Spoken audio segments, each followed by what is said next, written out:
מרפסת, מי צריך מרפסת? בחייאת, סתם, למה מרפסת צריך לנקות אותה כל הזמן, חורף, קיץ, בכלל בחורף אתה לא יוצא אליה, אז לא שחרר, אין צורך.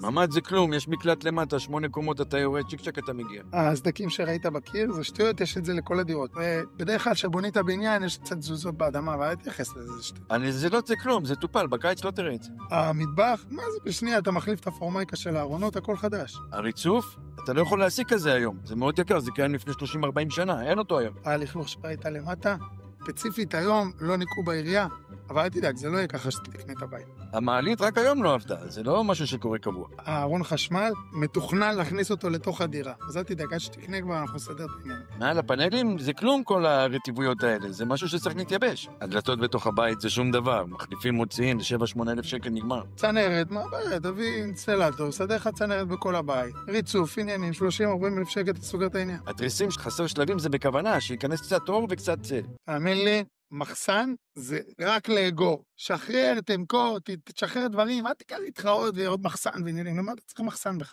בשביל מה אתה צריך אור בחדר מדרגות? אתה חי במדרגות, יש לך אור בבית. בדיוק.